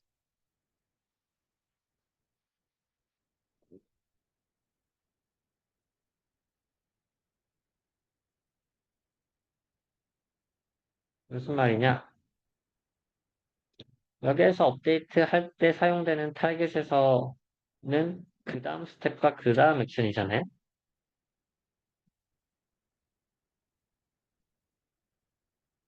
지금 현재 스테이트 액션에 대해서는 지금 현재 액션, 이 데이터셋에서 액션을 사용해주면 되고, 그 다음 스테이트에 대해서의 액션을 기반으로 Q 펑션이 업데이트가 될 텐데, 그 다음 스텝의 액션은 우리가 지금 현재 추정하고 있는 폴리시로부터 샘플링을 우리가 해서 여기에 넣어주면 됩니다. 그럼 이 그 다음 스텝의 액션에 대해서는 얘는 리플레이 버퍼에서 나온 액션이 아니라 우리가 현재 추정하고 있는 폴리시로부터 샘플링 한 거기 때문에 현재 폴리시에 대한 큐를 그대로 업데이트를 할 수 있어요. 그 다음 스테이트에서 폴리시에 의해서 업데이트되는 밸류 펑션은 우리가 이용하지 못했지만 왜냐면 여기에서 폴리시는 그 과거의 폴리시로 얻어낸 정보들이기 때문에 어떤 폴리시인지 모르는데 여기 Q에서의 액션에 나오고 있고 거기에 폴리시는 우리가 현재에서 액션 샘플링을 해서 업데이트하는데 문제가 없다. 그럼 여기에 V를 Q로 바꿔줬고요. 그 다음 그러나 거기에서 또 추가적인 문제가 어드밴티지를 계산해야 되는데 어드밴티지를 계산할 때 여기에서 밸류 펑션을 또 사용을 해야 돼. 근데 우리는 밸류 펑션에 사용되는 파이가 다 과거의 파이이기 때문에 이 리플레이 버퍼의 데이터를 사용하지 못하고 마찬가지로 그래서 이 어드밴티지를 사용할 수가 없어요. 그럼 Q를 사용했을 때는 어떻게 하냐? 단순히 이 V 파일을 사용하지 않기 위해서 얘를 무시합니다.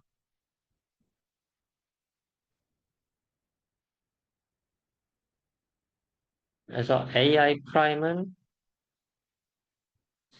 일단 폴리시를 통해서 얻어낼 수 있었고 얘는 어떻게 보면 원래 얘가 어드밴티지에서 나왔던 이유 중에 하나는 베이스라인이었잖아요. 그래서 베리언스를 줄여주기 위함인데 얘는 우리가 어쩔 수가 없으니까 그냥 베리언스를 못 줄이는 식으로 생각을 하고 얘를 무시합니다. 단순히 이 Q만을 사용하게 되면은 이게 A가 아니라 Q를 사용하게 되는 건데 베리언스가 좀 커지긴 하지만 그래도 그냥 에스티메이션 할 수가 있어지는 거죠.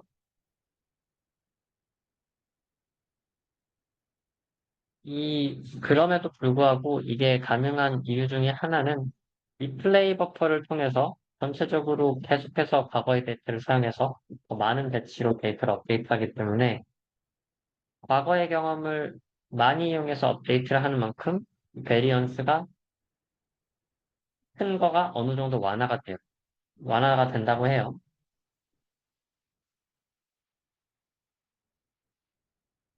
그래서 어드벤치를 그대로 사용하는 게 아니라 이 플레이버프를 사용하는 상황에서는 큐를 그대로 사용하는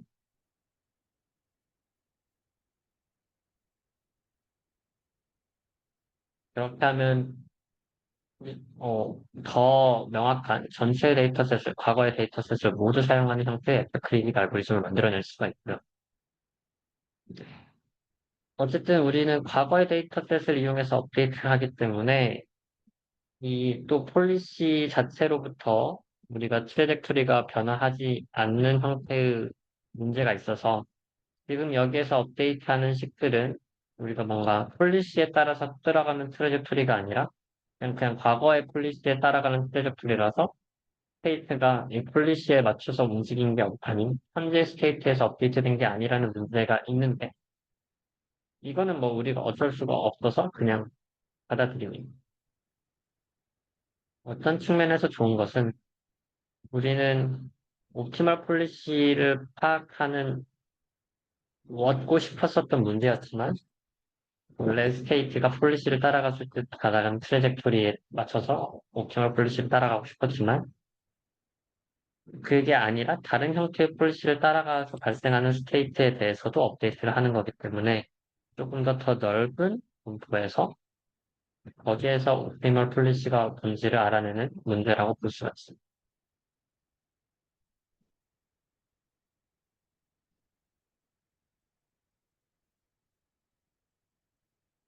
최종적으로 정리하면 뭐 이렇게 되는 거고요. 여기에서 더 임플리멘테이션 디테일을 추가하면 어떻게 그럼 평생을 더 잘 예측할 수 있을까에 대해서 뭐 그레디언트를 더 잘 예측하는 방법에서 뭐 리파라메트라이제이션 스픽 같은 걸 사용할 수도 있고요. 대표적인 알고리즘으로 SAC 벡터 크리틱인데 얘는 벡터 네트워크를 만드는데 스토캐스틱한 폴리시가 나올 수 있도록 해갖고 거기에 뭐 맥시멈 엔트로피 측면을 이용해서 업데이트하는데 더 다른 레귤러라이제이션을 사용했다라고 볼 수가 있습니다.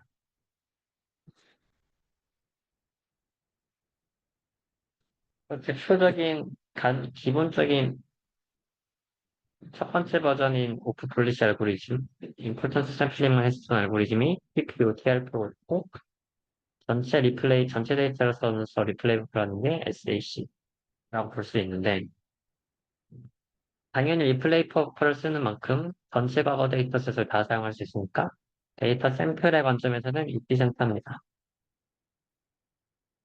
SAC가 주황색이고 PQ가 갈색일 때 뭐 성능이 비슷하게 나올 수도 있고요. 근데 SAC가 훨씬 더 적은 스텝에서 빨리 수렴을 하는 것을 볼 수가 있습니다. 혹은 TPO가 더 많은, 뭐 이게 언젠가는 또 수렴을 할 수도 있겠지만 SAC가 확실히 더 효율적으로 업데이트가 돼서 성능이 빨리 증가하는 걸 볼 수가 있어요.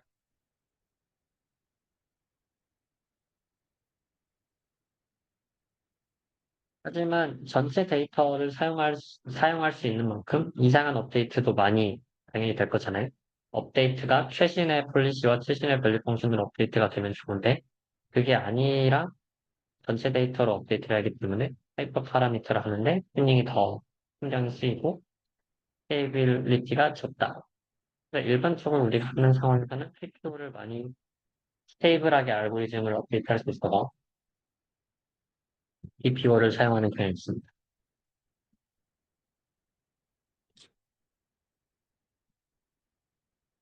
근데 알고리즘이라는 것 자체가 그 모든 머신러닝, 딥러닝에서는 노 프리 런치 디어렘이라고 모든 거에 다 잘 작동되는 알고리즘이라는 게 없어요. 다양한 환경에 대해서 카페치타, 하퍼, 휴머노이드 워커에 대해서 도미넌트하게 잘 되는 알고리즘이 PD3가 잘 되고 여기서는 SAC가 잘 되고 여기서는 PO가 잘 되고 다 달라요. 물론 전반적으로 안 좋은 형태의 알고리즘, 기본적인 PG나 HC는 전반적으로 안 좋은 알고리즘이 있지만 또 환경에 따라서 PPO가 잘 될지, PD3가 잘 될지, SAC가 잘 될지 차이는 있어요. DDPD도 잘 되는 경향이 보이고요. 그래서 완벽하게 항상 잘 되는 알고리즘을 찾기는 좀 어렵다. 그래서 전반적으로 이 각 다양한 엑서크리틱 알고리즘이 있을 때 걔네들이 어떠한 특징을 가지고 있는지 요약된 자료가 있어요. SAC는 트레이닝 스피드가 빠르고, 왜냐면 샘플 이피션트하니까, 리플레이 버프를 사용하니까. 그리고 뭐, 로버스트하다고 하지만 튜닝이 어렵고요. 이게 비싼 환경에서의 트레이닝이 좋네요. 왜냐면 리플레이 버프를 사용하니까. PPU는 싼 환경에서, 그러니까 빨리빨리 인터랙션에서 데이터를 얻었을 때, 데이터를 얻는 상황에서는 빨리 데이터를 얻으면 순간순간 업데이트라도 잘 될 수가 있습니다. PPU가 좋다고 하고. 뭐 이러한 각자의 특징들이 있습니다. 물론 이 특징들이 무조건 맞다는 건 아니고요. 이것도 뭐, 나름의, 제가 매트랩에서 이 자료를 가져왔던 것 같은데, 나름의 분석을 하는 관계가 있지만, 각자의 문제들이 있으면 또 각자의 문제를 해결하기 위해서 임플리멘테이션이 달라지거든요. 그 다양한 RL 라이브러리들이 있는데, 거기에 RL 라이브러리마다 또 TD3, SLC, PPU 성능이 다 달라집니다. 임플리멘테이션의 차이에 따라서. 하지만 뭐 대략적으로는 이러한 성질을 가지고 있다. 그래서 이런 모델 프리 RL을 돌릴 때 간단하고 빠른 알고리즘부터 돌리는 게 좋고요. 그런 측면에서 GQN, GDP, GPPO가 전반적으로 빠르게 돌아가도 좋습니다. 일단 얘네들은 튠하기 좋고 CPU는 튜닝이 조금 더 어렵지만 더 안정적으로 잘 수렴하는 형태를 나타내요. 얘네들은 그래도 오프 폴리시 알고리즘, 뭐, 오프 폴리시로 임펄턴스 샘플링은 하지만, 그래서 멀티 스텝 그레디언트를 이용하긴 하지만, 전체 리플레이 버퍼를 사용하는 게 아니기 때문에, 데이터를 많이 얻을 수 있는 칩 인바이먼트에서 잘 작동을 하고요. PD3나 SAC는 조금 더 비싼 데이터 하나하나 샘플을 얻기에 어려운 환경에서 이용하는 게 좋습니다.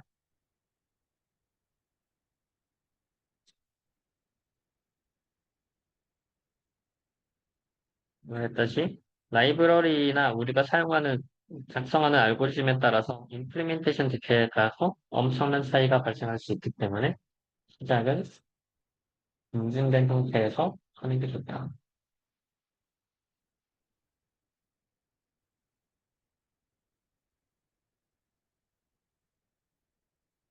우리가 그 전에 했었던 게 온폴리시, 폴리시 그레디언트 알고리즘에 대해서 배웠고요. 오늘 엑서크리틱에 대해서 엑서크리틱에서 폴리시로 점점점 가면서 PPO, TRPO, PPO, SAC, 리플레이 버퍼를 사용하는 엑서크리틱까지도 배웠습니다. 엑서크리틱이 결국 온폴리시, 얘도 완벽한 의미에서 온폴리시는 아니지만 임포터스 샘플링을 사용하기 때문에 그러나 전체 리플레이 버퍼를 사용하지 않는다는 측면에서 온폴리시라고 많이 불러요.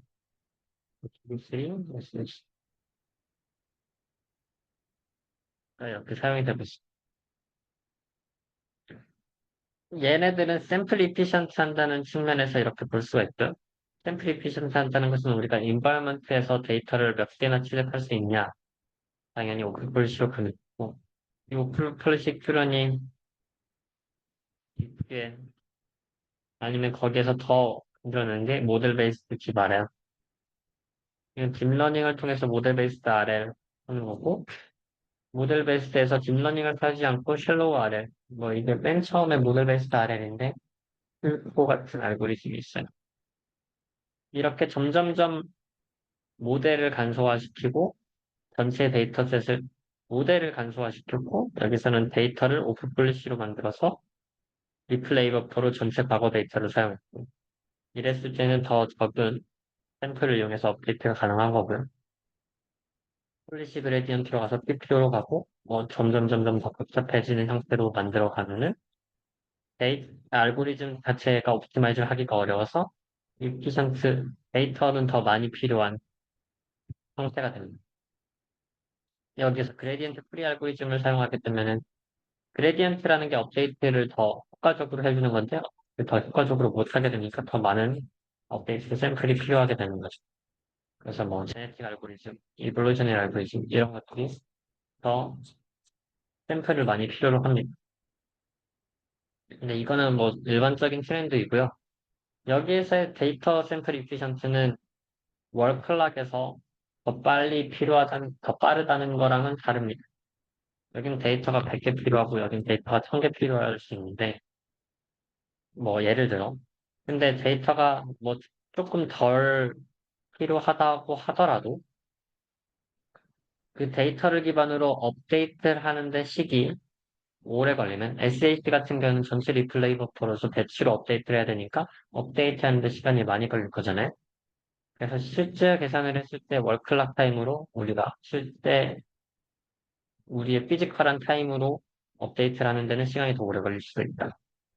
그런 측면에서 빠르게 수령하는, 스테이블하게 수령하는 PPO로 시작을 하는 게 좋고요.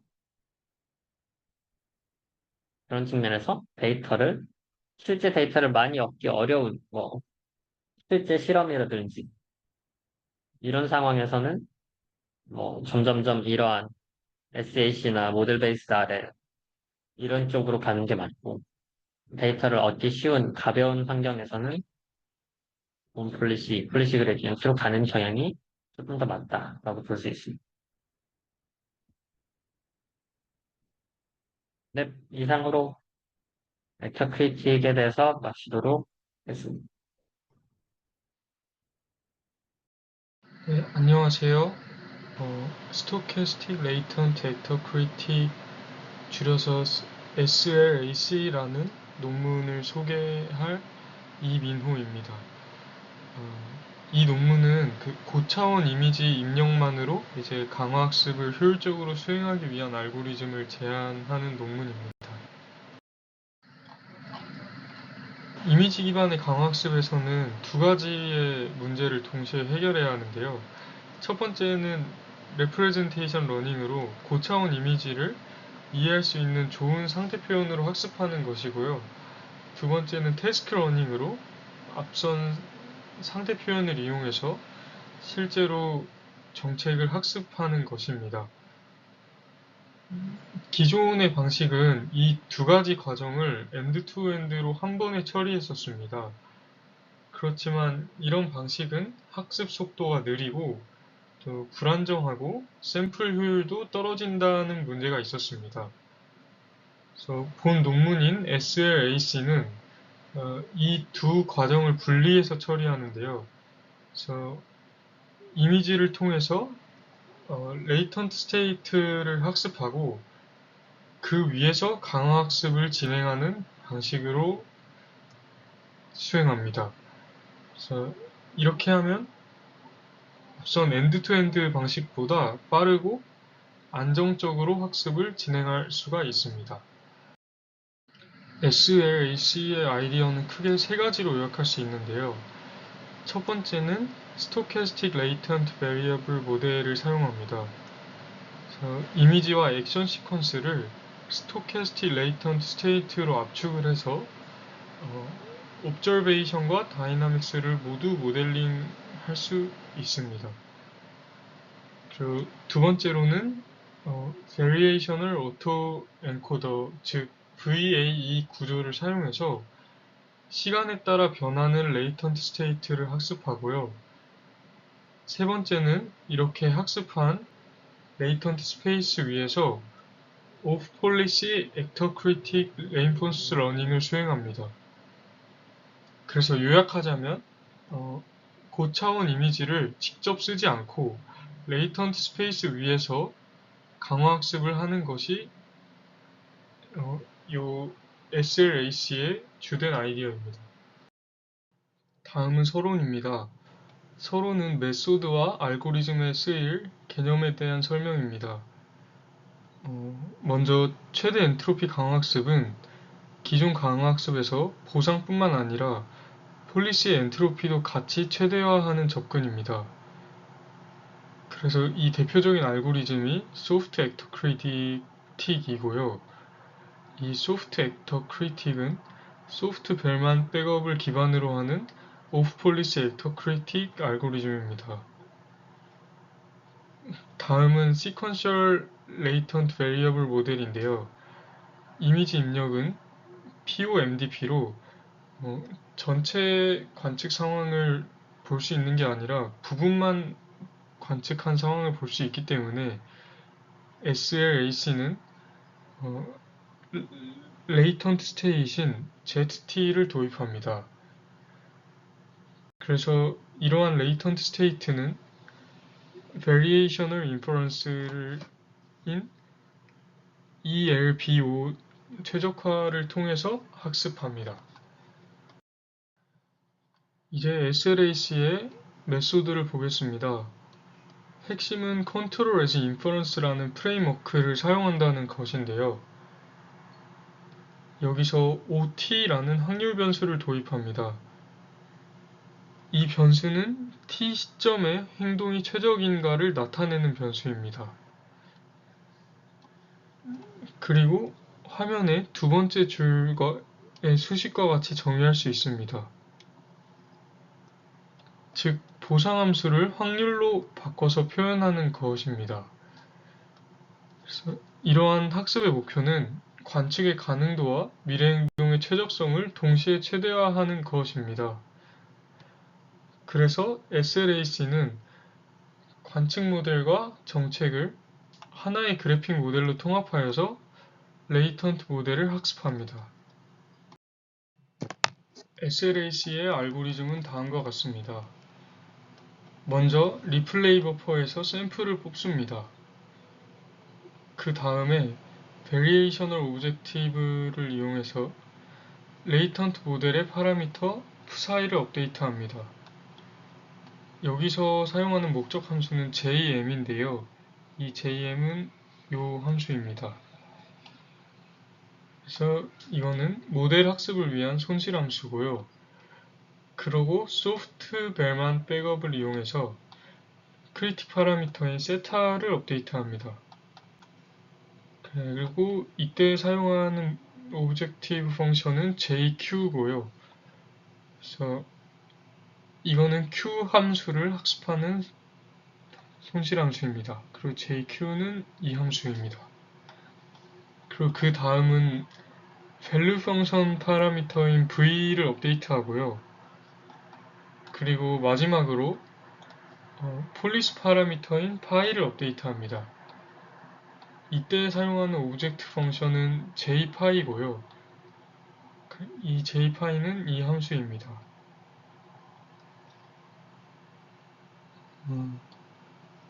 이 j파이는 폴리시를 최적화하는 손실 함수입니다. 그래서 이렇게 한 번의 학습 스텝 안에서 JM, JQ, V, j파이가 순서대로 번갈아 가면서 진행되고요. 이러한 방식을 통해서 SLAC는 리프레젠테이션 러닝과 태스크 러닝을 결합할 수 있습니다. 다음은 실험입니다. 실험은 두 가지 환경에서 진행됩니다. 첫 번째는 딥마인드 컨트롤 수트 환경이고 두 번째는 오픈AI 짐 환경입니다. 딥마인드 컨트롤 수트 환경에서는 치타런, 워커워크, 보링컵, 핑거스핀 이 네 가지 환경을 사용하고요. 그리고 두 번째인 오픈AI 짐 환경에서는 하프치타, 워커2D, 호퍼, 엔트 환경입니다. 이 환경에서 다른 베이스라인들과 비교를 하는데요. 그 베이스라인은 SAC, D4PG, MPO, DVRL, 플라넷, DRQ 등의 알고리즘이고 이러한 알고리즘은 모델 베이스와 모델 프리 알고리즘입니다. 첫 번째 실험은 앞서 언급한 8개 환경에서 다른 벤치마크들과 비교한 실험입니다. 그래서 위에가 딥마인드 컨트롤 수트고 아래가 오픈AI 짐 환경입니다. 딥마인드 컨트롤 수트의 결과를 보면은 SLAC가 이 파란색인데요. 이 파란색 그래프가 노란색인 요 플라넷보다 더 수렴을 하고 거의 SEC 수준의 최종 성능에 도달하는 것을 볼 수 있습니다. 그리고 밑에 오픈AI 짐의 이미지 기반의 환경에서도 플라넷보다 SAC보다 더 안정적이고 높은 성능을 보입니다. 그리고 호퍼나 워커 2D 환경에서는 플라넷은 굉장히 낮은 성능을 보이는데 SLAC는 성공적으로 학습을 하는 결과를 보이는데요. 어, 이러한 점이 SLAC의 이런 레이턴트 모델과 오프 폴리시 레인포스 러닝 조합이 좀 효율적으로 작용하지 않았나 생각됩니다. 그 다음은 이제 치타런 환경에서 진행한 어블레이션 스터디 결과입니다. 이 실험은 SLAC의 여러 요소가 실제로 성능에 어떤 영향을 미치는지를 확인하기 위해 수행됐는데요. 먼저 레이턴트 베리어블 모델의 형태를 비교했습니다. 어, 이런 모델을 디터미니스틱이나 혹은 partially stochastic, fully stochastic 등으로 설정했을 때를 비교했는데요. 결과적으로 보면은 fully stochastic이 가장 좋은 성능을 보였습니다. 이러한 점은 인바이로먼트의 불확실성이나 이런 관측의 변동성을 잘 포착하고 표현하는 것이 학습에 중요하다는 것을 보여주는 것 같습니다. 그리고 다음으로는 액터와 크리틱에 어떤 입력을 넣을 건지에 대한 실험입니다. 이러한 결과는 크리틱이 레이턴트일 때와 아닐 때가 큰 성능 차이를 보이는 것을 알 수 있는데요. 그래서 레이턴트로 크리틱을 쓸 때 더 성능이 좋다라는 것을 알 수 있습니다. 그리고 세 번째는 이런 레이턴트 모델을 학습할 때 프리트레이닝을 약 5만 번 정도 수행하면 수렴 속도가 좀 빠르다는 걸 알 수 있고요. 그리고 네 번째로는 업데이트 스텝 수를 좀 과도하게 늘리면 베리언스 같은 게 증가하면서 좀 정책의 성능이 떨어지는 것을 알 수 있습니다. 그래서 이러한 결과를 종합해 보면은 SLAC의 여러 가지 설계 요소를 적절하게 입력하는 것이 학습에 과 모델에 중요한 영향을 미친다라는 것을 보여줍니다. 결론입니다. 그래서 SLAC는 고차원 이미지 입력에서 스토캐스틱 레이턴트 베리어들 모델을 학습하고 이러한 공간에서 오프 폴리시 모델 레인포스 러닝을 수행하는 방법인데요. 이 과정에서 리프레젠테이션 러닝이나 태스크 러닝을 결합해서 샘플 효율과 체증 성능을 기존에 비해서 향상시켰다는 것을 보여주고요. 향후에 이런 레이턴트 모델을 샘플 생성에도 활용해서 하이브리드 방식으로 확장할 수 있는 가능성도 논문에서 제시하였습니다. 감사합니다.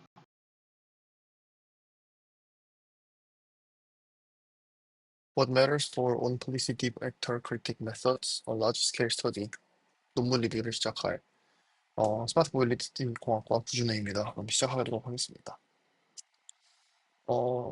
강화학습의 지속적인 발전이 이루어지고 있는데 그 성공의 상당 부분은 실제 구현 과정에서 사용되는 미묘한 디시전들 그리고 섬세한 하이퍼 파라미터 튜닝에 크게 의존한다는 사실이 그렇게 지금까지는 잘 드러나지 않았습니다. 이러한 요소들 때문에 새로운 알고리즘의 아이디어가 정말로 성능을 향상시킨 것인지 아니면 단순히 구현상의 이점이나 튜닝의 결과인지 정확히 파악하기 어려운데요. 이러한 격차를 해소하기 위한 단계로 통합된 온폴리시 딥 액터 크리틱 프레임워크에서 50개 이상의 초이스들을 구현하여 대규모 연구에서 그 영향을 조사를 했습니다. 그리고 서로 다른 복잡성을 가진 5개의 연속 제어 환경에서 25만 개 이상의 에이전트를 훈련하고 온플리시티 벡터 크리틱 인포스 러닝 에이전트의 훈련에 대한 통찰력과 실제 레코멘데이션을 제공을 합니다. 고려된 세팅은 다음과 같습니다. 현재 정책으로 경험을 생성을 하고 이를 개선하는 정책 반복 알고리즘에 중점을 뒀고요. 단일 정책 개선 반복 내에서 가중 모델의 업데이트를 할 때 기술적으로 오프 폴리시 데이터로 작동이 가능합니다.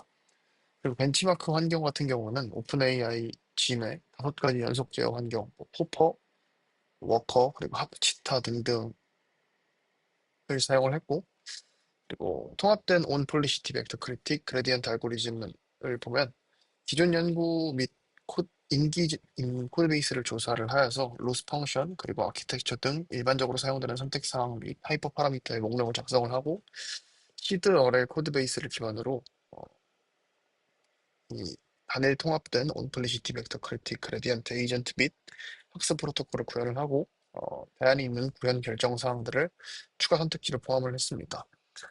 그리고 오픈 AI 기반의 PPO 구형과 동일하게 초이스들을 선택을 할 시에 PPO 논문과 유사한 성능을 확인을 하고 PPO를 일반적인 기준으로 좀 설정을 하였습니다. 다음 스터디 디자인입니다. 디피컬티로는 모든 선택 사항을 무작위로 샘플링을 할 때 성능이 매우 저조해지고 학습 진행이 거의 안 되는 경우가 있었는데 선택 사항이 많을수록 실패할 확률이 기하급수적으로 증가를 했습니다. 다수의 선택 사항 간 강한 상호작용이 존재하기 때문에 싱글 베리어블 실험의 경우 오류를 발생할 수 있어서 동시 튜닝이 좀 필수적이었습니다. 그리고 베이직한 익스페리멘털 디자이너로는 서로 다른 초이스들 간의 상호작용이 의심되는 주제별 그룹을 중심으로 초이스 그룹을 생성을 하고 이때 러닝 레이트는 모든 그룹에 포함시킵니다. 그룹 내에서 초이스들을 무작위로 샘플링하는 많은 수의 모델을 학습을 시키고 그룹 외의 초이스들은 PPO V2 알고리즘의 구현을 256개의 병렬 환경에 맞게 조정한 기본 구성으로 고정을 하였습니다. 초이스에서는 두 가지 방식을 고려를 하는데요. 해당 선택사항이 제공하는 최대 잠재력, 그리고 좋은 성능을 내는 데 있어서 그 선택사항의 필수적인 중요도, 이 두 개를 고려를 하고요. 이를 통해서 에이전트의 최소한의 성능을 보장을 하고 초이스들의 상호작용을 좀 분석 가능합니다.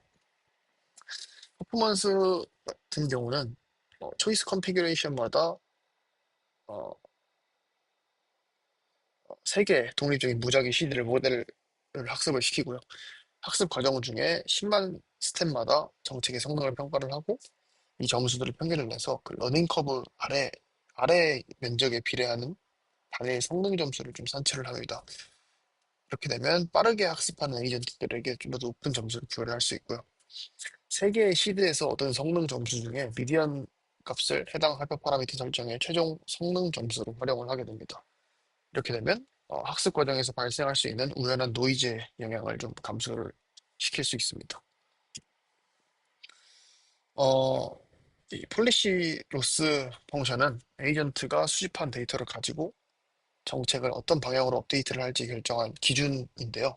논문에서는 PG, Vtrace 등과 같은 다양한 로스 펑션들을 비교를 했습니다. 그림을 보시면 연구에서 PPO가 다른 로스 펑션들에 비해서 대부분의 환경에서 뛰어난 성능을 보인 것을 보실 수 있는데요. 이 5개 환경 중 4개에서 가장 좋은 결과를 냈으며 하퍼치타 환경에서도 좀 상위권에 속했습니다. 반면 PG랑 Vtrace는 확연히 낮은 성능을 보인 것을 확인할 수 있습니다.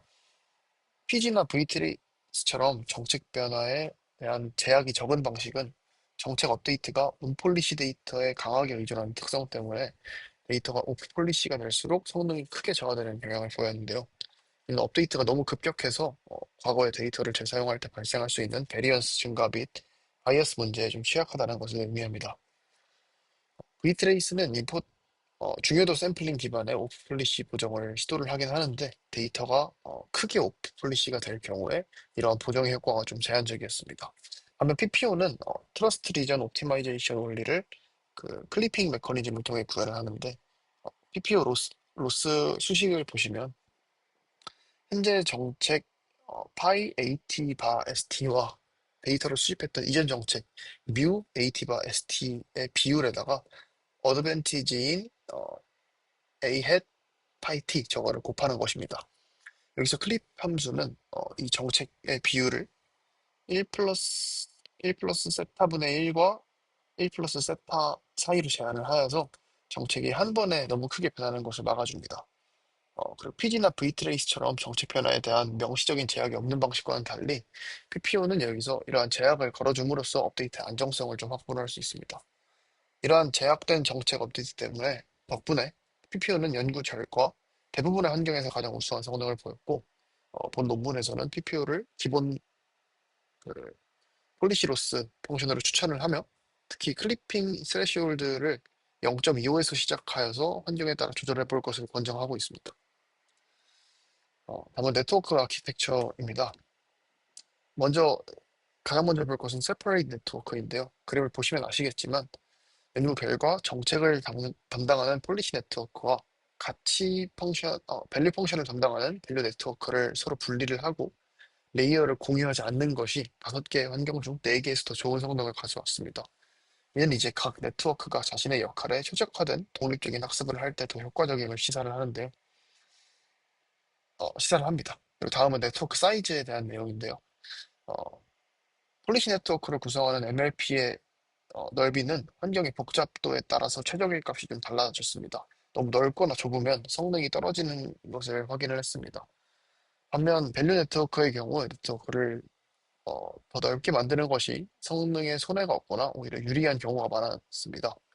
이와 관련해서 몇몇 환경에서는 밸류 네트워크를 폴리시 네트워크보다 더 크게 설계하는 것이 학습을 하는 데 이점이 있었습니다. 예를 들어 그 하프치타 같은 환경에서 폴리시 네트워크는 비교적 작게 그리고 밸류 네트워크를 더 크게 설정했을 때 더 좋은 결과를 보이곤 했습니다. 마지막으로 신경망의 활성화 함수로는 탄젠트 H가 가장 좋은 성능을 보였으며 렐로는 어, 이것들 중에서 가장 좋지 않은 결과를 나타냈습니다. 이는 그 액티베이션 함수의 선택 또한 에이전트의 성능에 무시할 수 없는 영향을 미친다는 것을 의미를 합니다. 그리고 본 논문에서 다룬 가장 핵심적인 권장 사항 중에 하나인 폴리시 이니셜라이제이션에 대해서 말씀드리겠습니다. 많은 기존 논문들이 이니셜 액션 디스트리뷰션을 어떻게 설정해야 되는지에 대해서 자세히 다루지 않았었는데요.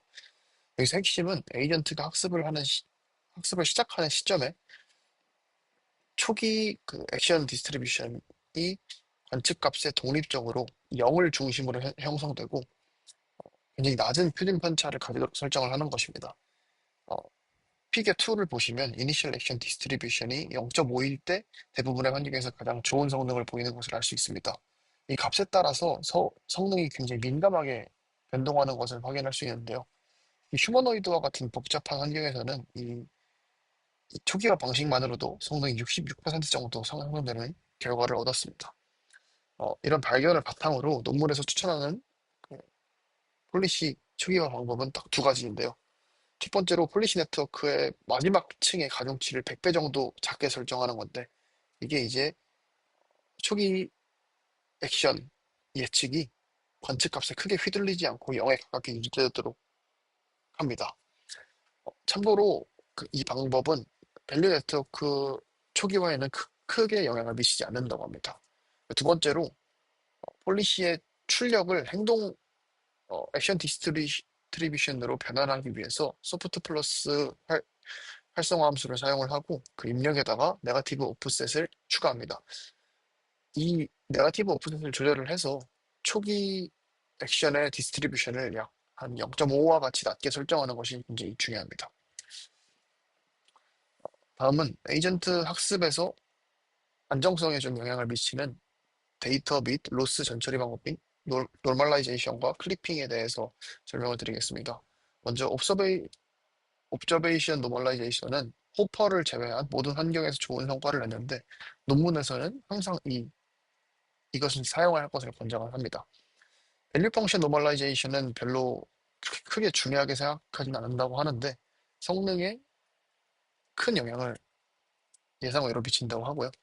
어드밴티지 노멀라이제이션은 별로 영향을 미치지 않고 그레디언트 클리핑과 옵저베이션 클리핑은 아주 약간의 성능 향상을 일으킨다고 합니다. 다음 어드밴티지 에스티메이션의 중요성을 파악하기 위해서 nStat, GAE, 그리고 V트레이스와 같은 주요 방법들과 비교를 했습니다. 그리고 PPU 구현의 한 가지 특징 중 하나인 PPO 스타일, 어, 밸류로스 클리핑과 휴버로스의 영향도 함께 분석을 했습니다. 연구 결과 GAE와 V트레이스가 N스텝 리턴보다 좀 더 뛰어난 성능을 보였고, 여러 타임스텝의 가치 정보를 결합하는 것이 학습 안정성을 높인다는 것을 의미합니다. GA와 V트레이스 사이에서는 좀 유의미한 성능 차이가 없었는데, 하지만 PPU 논문에는 없었던 PPU 스타일 밸류로스 클리핑과 휴버로스는 어떠한 하이퍼 파라미터를 사용을 해도 성능을 지속적으로 좀 저해야 하는 것을 확인을 했습니다. 그래서 본 논문에서는 GA 또는 V트레이스 중 하나를 사용할 것을 추천을 하며 PPU 스타일의 밸류로스 클리핑과 휴버로스는 피할 것을 좀 권장을 하고 있습니다. 이번 섹션에서는 폴리시와 밸류 함수를 실제로 어떻게 업데이트를 할지에 대한 실질적인 설정들을 다루는데요. 연구에서는 멀티플레이터 패스가 샘플 이피션시에 결정적인 영향을 미친다는 것을 보여줍니다. 어, 이는 익스피리언스 청크가 짧아지고 그 결과 얼리 부트스트래핑으로 인한 바이어스의 증가 때문으로 예상됩니다. 그리고 미니 배치 사이즈는 샘플 복잡도에 큰 영향을 미치지 않는 것으로 나타냈고, 그리고 반면에 이터레이션당 수집하는 트랜지션의 수는 꽤 큰 영향을 미쳤는데 이게 너무 짧은 시퀀스에서 계산된 어드밴티지의 추정량이 학습에 부정적인 영향을 끼칠 수 있다는 것을 시사합니다. 마지막으로 미니 배치를 처리할 때 기존의 PPO 방식은 한 이터레이션에서 어드밴티지를 한 번만 계산하고 여러 패스를 좀 재사용을 하는데 이는 스테이 어드밴티지 문제를 일으킬 수 있어서 논문에서는 데이터 패스당 어드밴티지를 재계산하는 방식이 이러한 문제를 완화시킬 수 있다는 것을 발견을 했다고 합니다. 어, 이번 섹션에서는 그 강화학습의 타임 스텝 시퀀스 관련 선택 사항들을 다루는데요. 그림에 나와 있듯이 디스카운트 팩터 감마는 어, 강화학습 성능의 핵심 하이퍼 파라미터로 환경별 튜닝이 좀 필수적입니다. 프레임 스킵은 일부 환경에서 성능을 시켰습니다. 반면 에피소드 리밋 같은 경우는 제한 시간이 충분히 길 경우 성능에 미치는 영향이 좀 미미했습니다.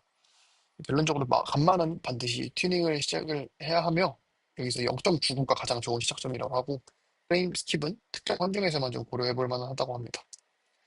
강화학습 연구의 핵심 요소인 옵티마이저와 그 설정들을 분석한 파트인데요. 러닝 레이트가 굉장히 중요하며 0.0003 정도가 모든 태스크에서 가장 좋은 성능을 보였습니다. 그러나 아담과 RMS 프로 간에는 차이를 크게 관찰하지 못했습니다. 아마 모멘텀을 사용을 했을 때는 아담이 더 강력했다고 합니다. 다음은 마지막으로 정규화 기법에 대한 연구인데요. 엔트로피 보너스, 그리고 KL 다이버전스 페널티 등 다양한 정규화 기법들을 테스트를 했는데 이러한 기법들은 대부분의 환경에서 성능 향상에 큰 어, 결과를 보이지 못했습니다. 하프치타에서만 약간의 도움이 있긴 했는데 그 효과가 인계값과는 크게 무관했습니다.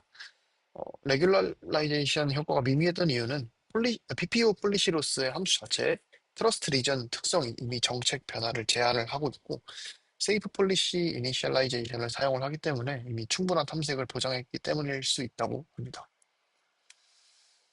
네, 본 논문에서는 온플리시티 벡터 크리틱 강화학습 알고리즘을 설계를 하고 구현을 할 때 내려야 하는 광범위한 초이스들의 중요성을 좀 체계적으로 조사를 했는데 5개의 연속 제어 환경에서 25만 회 이상의 대규모 실험을 통해서 각 초이스들이 에이전트 성능에 미치는 영향들을 분석을 하고 실질적인 어, 권장 사항들을 제시를 했습니다. 가장 중요한 발견 중 하나가 이니셜 액션 디스트리뷰션의 설정이 그 에이전트의 최종 성능에 굉장히 큰 영향을 미친다는 점인데요. 이건 이게 이제 기존 연구에서 중요하게 다루지 않았던 부분이기에 좀 더 시사하는 바가 크다고 볼 수 있습니다. 마지막으로 저 질문에 대한 답을 하자면 이게 이 논문에서 한 연구는 어, 그 방법론 추적화에만 집중을 했으므로 SAC와 같은 오프폴리시 알고리즘과의 직접적인 성능 비교는 따로 제공을 하지 않았습니다. 하지만 일반적으로 SAC와 같은 오프폴리시 방법은 과거의 경험 데이터를 폭넓게 재활용을 해서 더 높은 샘플 효율성을 달성할 수 있다고 어, 알려져 있습니다. 근데 그럼에도 불구하고 본 논문은 온폴리시 방법론의 고유의 장점인 안정적인 학습과 비교적 간단한 구현을 최대한 발휘할 수 있도록 성능과 그 신뢰성을 크게 향상시키는 어, 실용적인 레코멘데이션들을 제시함으로써 이 연구가 의미하는 바를 좀 더 증폭시켰다고 할 수 있겠습니다. 감사합니다.